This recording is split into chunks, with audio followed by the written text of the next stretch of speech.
ನಮ್ಮ ನೋವನ್ನ ನಾನು ಏನಕ್ಕೆ ಮಾತಾಡ್ತೀನಿ ಅಂದ್ರೆ ನಮ್ಮೂರಲ್ಲಿ ಟಿವಿಯಲ್ಲಿ ಬರುತ್ತೆ ಅಂತ ಮಾತ್ರ ಮಾತಾಡ್ತಾ ಇದ್ದೀನಿ. ಕನಿಷ್ಠ ಪಕ್ಷ ಒಬ್ರು ಬೋರ್ ಹಾಕ್ಲಿಕ್ಕೂ ಸಾಧ್ಯ ಆಗ್ಲಿಲ್ಲ ಅಂತಂದ್ರೆ ನಾವು ಏನಕ್ಕಾದ್ರೂ ಶಾಸಕರಾಗಬೇಕು.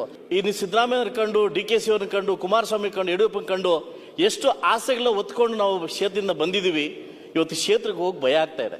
ಯಾಕಂದ್ರೆ ಈಗ ಮುಗಿದು ಬಿಡ್ಲಿಯಪ್ಪ ಸಾಕು, ನಮ್ಮ ಕೆಲಸ ನಾವು ಮಾಡ್ಕೊಂಡು ನಮ್ಮ ಮಟ್ಟಕ್ಕೆ ಬರ್ತಾ ಇದ್ದೀನಿ. ಸಭಾಧ್ಯಕ್ಷರೇ, ಯಾಕೆ ಈ ಮಾತು ನಾನು ಹೇಳ್ತಾ ಇದ್ದೀನಿ ಅಂತಂದ್ರೆ, ಅವ್ರ ತಟ್ಟೆಯಲ್ಲಿ ಬಿರಿಯಾನಿ ಇದೆ, ಅಟ್ಲೀಸ್ಟ್ ನಮ್ಮ ತಟ್ಟೆಯಲ್ಲಿ ಚಿತ್ರಾನ್ನ ಬೇಕಲ್ವಾ?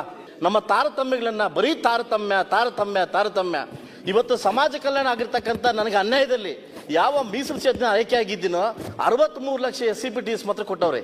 ಪಕ್ಕದ ಕ್ಷೇತ್ರಕ್ಕೆ 1.5 ಕೋಟಿ 2 ಕೋಟಿ ಕೊಟ್ಟಿದ್ದಾರೆ. ಯಾರನ್ನ ಅತಿಯಾಗಿ ನಂಬ್ತೀವೋ ಇವತ್ತೇ ನಮ್ಗೆ ಅನ್ಯಾಯ ಆಗ್ತದೆ. ನಮ್ಮ ಸಭಾಧ್ಯಕ್ಷರೇ, ಬಹುಶಃ ಯಾರಾದ್ರೂ ಸತ್ರೆ ದಯವಿಟ್ಟು ಅವ್ರ ಹಾಸ್ಪಿಟ್ಲಿಗೆ ಹೋಗ್ತಾ ಇಲ್ಲ. ಇವತ್ತು ಎಲ್ಲ ಹೆಣ ತಗೊಂಡು ಮನೆಗೆ ಹೋಗ್ತಾ ಇದ್ದಾರೆ. ಇವತ್ತು ಆ ಒಂದು ಪರಿಸ್ಥಿತಿ ನಾವು ಬದುಕ್ತಾ ಇದ್ದೀವಿ. ಧನ್ಯವಾದ ತಿಳಿಸ್ತೀನಿ. ಅಂತೂ ಇಂತೂ ನನ್ನ ಮೇಲೆ ಕಣ್ಬಿತ್ತು. ನಿಮಗೆ 3 ದಿವಸದಿಂದ ವೇಟ್ ಮಾಡ್ತಾ ಇದ್ದೆ, ಇವತ್ತು ನನಗೆ ಅವಕಾಶ ಮಾಡಿಕೊಟ್ರಿ. ಸಭಾಧ್ಯಕ್ಷರೇ, ನನ್ನ ಬಗ್ಗೆ ಹೇಳ್ಕೊಬೇಕಂದ್ರೆ ಮುಳಬಾಗಿಲು ವಿಧಾನಕ್ಷೇತ್ರದ ಮೈಸೂರು ಕ್ಷೇತ್ರದಿಂದ ನಾನು ಬಂದಿದ್ದೀನಿ. ಗೊತ್ತಿದೆ. ನಾನು ಯಾವುದೇ ನನ್ನ ತಂದೆ ತಾಯಿಗಿರ್ಬೋದು, ನನ್ನ ಅಣ್ಣ ಯಾವುದು ರಾಜಕೀಯ ವೃತ್ತಿಯಲ್ಲಿ ಇರಲಿಲ್ಲ. ಅದು ಗೊತ್ತಿಲ್ಲ. ನಾನು ಉದ್ಯಮಿ ಆಗಿದ್ದೆ.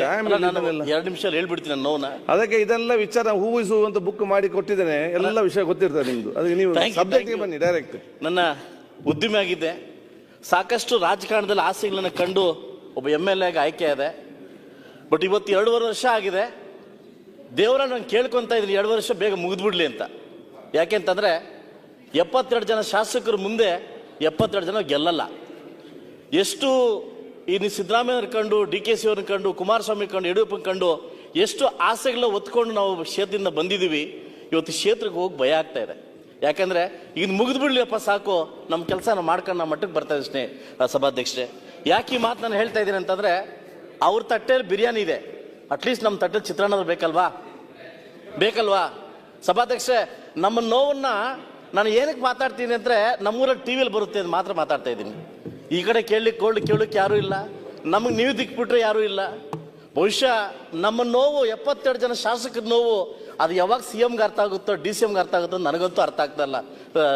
ನಮ್ಮ ಅಧ್ಯಕ್ಷರೇ, ದಯವಿಟ್ಟು ನಮಗೆ ನ್ಯಾಯ ಕೊಡ್ತಕ್ಕಂಥ ದೇವ್ರು ನೀವು. ದಯವಿಟ್ಟು ನಮ್ಮ ನೋವನ್ನು, ನನ್ನ ಮುಳಬಾಗಿಲು ಕ್ಷೇತ್ರದಲ್ಲಿ 2 ಗಡಿಭಾಗ, ಒಂದು ಆಂಧ್ರ, ಒಂದು ತಮಿಳುನಾಡು, 11 ಜಿಲ್ಲೆಗಳಿಂದ ನಾವು ಹೊರಬರ್ತೀವಿ. ಇವತ್ತು ಯಾವ ಮಟ್ಟಕ್ಕೆ ನಾವು ಬೈತಾ ಇದ್ದಾರೆ ಅಂದರೆ, ಅಲ್ಲಿ ಜನ ಬಂದವರು ಯಾವ ಸರ್ಕಾರ ಅಂತ ಕೇಳಲ್ಲ, ಯಾವನಪ್ಪ MLA ಅಂತ ಕೇಳ್ತಾರೆ. ಸೊ ದಯವಿಟ್ಟು ನನ್ನಂತ 100 ಜನ ಶಾಸಕರು ಇವತ್ತು ಆಚೆ ಕಾಯ್ತಾ ಇದ್ದಾರೆ. ಏನು ಗೊತ್ತಾ, ರಾಜಕಾರಣಕ್ಕೆ ಬರಬೇಕು ಅಂದ್ಬಿಟ್ಟು. ಆದರೆ ನಮ್ಮ ಗೋಳನ್ನು ನೋಡಿ ದಯವಿಟ್ಟು ಅವ್ರು ಹಿಂದೆ ಹೋಗ್ತಾರೆ. ಈ ರಾಜಕಾರಣ ಮುಂದೆ ಹೋಗ್ಬೇಕು, ರಾಜಕಾರಣದಲ್ಲಿ ಬರಬೇಕು ಅಂತಂದ್ರೆ ದಯವಿಟ್ಟು ಸಮಾನ ದೃಷ್ಟಿಯಿಂದ ಅವ್ರು ನೋಡ್ಬೇಕಾಗುತ್ತೆ. ನಮ್ಮ ತಾರತಮ್ಯಗಳನ್ನ ಬರೀ ತಾರತಮ್ಯ ಇವತ್ತು ಸಮಾಜ ಕಲ್ಯಾಣ ಆಗಿರ್ತಕ್ಕಂಥ ನನಗೆ ಅನ್ಯಾಯದಲ್ಲಿ ಯಾವ ಮೀಸಲು ಕ್ಷೇತ್ರ ಆಯ್ಕೆ ಆಗಿದ್ದೀನೋ 63 ಲಕ್ಷ SCPTs ಮಾತ್ರ ಕೊಟ್ಟವ್ರೆ. ಪಕ್ಕದ ಕ್ಷೇತ್ರಕ್ಕೆ 1.5 ಕೋಟಿ 2 ಕೋಟಿ ಕೊಟ್ಟಿದ್ದಾರೆ. ಯಾರನ್ನ ಅತಿಯಾಗಿ ನಂಬ್ತೀವೋ ಇವತ್ತೇ ನಮ್ಗೆ ಅನ್ಯಾಯ ಆಗ್ತದೆ.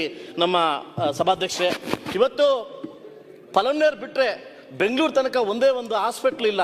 ಬಹುಶಃ ಯಾರಾದ್ರೂ ಸತ್ರೆ ದಯವಿಟ್ಟು ಅವ್ರ ಹಾಸ್ಪಿಟ್ಲಿಗೆ ಹೋಗ್ತಾ ಇಲ್ಲ. ಇವತ್ತು ಎಲ್ಲ ಹೆಣ ತಗೊಂಡು ಮನೆಗೆ ಹೋಗ್ತಾ ಇದ್ದಾರೆ. ಇವತ್ತು ಆ ಒಂದು ಪರಿಸ್ಥಿತಿ ನಾವು ಬದುಕ್ತಾ ಇದ್ದೀವಿ. ಇವತ್ತು ಗಡಿನಾಡು ಭಾಗ, ಮೂಡಲ ಬಾಗಿಲು, ಫಸ್ಟ್ ಕಿರಣ ಹುಟ್ಟೋದು ನಮ್ಮೂರಲ್ಲಿ. ಇವತ್ತು ದೇವರ ನಾಡು ಅಂತ ಕರಿತೀವಿ. ಇವತ್ತು ಎಷ್ಟು ತಾರತಮ್ಯ ಮಾಡ್ತಿದ್ದಾರೆ ಅಂದ್ರೆ ಪ್ರತಿ ಡಿಪಾರ್ಟ್ಮೆಂಟ್ ಕೂಡ ತಾರತಮ್ಯ. ಬಹುಶಃ ಇದಕ್ಕೆ ಅಂತ್ಯ ಯಾವಾಗ ಕಾಣುತ್ತೆ ಅಂತ ಗೊತ್ತಾಗ್ತಾ ಇಲ್ಲ. ಮೊನ್ನೆ ಸಭಾಧ್ಯಕ್ಷ ಸಚಿವರು ಹೇಳ್ತಾ ಇದ್ರು, BJP ಅವ್ರು ಮಾಡಿದ್ರು ಅದಕ್ಕೆ ನಾವು ಮಾಡ್ತಿದ್ವಿ ಅಂತ ಹೇಳ್ತಾ ಇದ್ರು. BJP ಅವರು ನಾವು ಮಾಡಿದಕ್ಕೆ ಇಲ್ಲಿ ಕೂತಿದ್ವಿ. ಬಹುಶಃ ನಿಮ್ಮ ರಿಸರ್ವೇಷನ್ ರೆಡಿ ಆಗಿದೆ. ನೀವು ಮಾಡ್ತಕ್ಕಂಥ ಕೆಲಸಕ್ಕೆ ನಿಮ್ಮ ರಿಸರ್ವೇಷನ್ ಸೀಟಿ ಕಡೆ ರೆಡಿ ಆಗಿದೆ. ದಯವಿಟ್ಟು ಈ 72 ಜನ ಶಾಸಕರಿಗೆ ಮಾನ್ಯ ಗೌರವಾನ್ವಿತ ನಮ್ಮ ಮುಖ್ಯಮಂತ್ರಿಗಳಿಗೆ ಅವ್ರಿಗೆ ಮನಸ್ಸಿದೆ ಅನ್ಕೊಂತೀನಿ.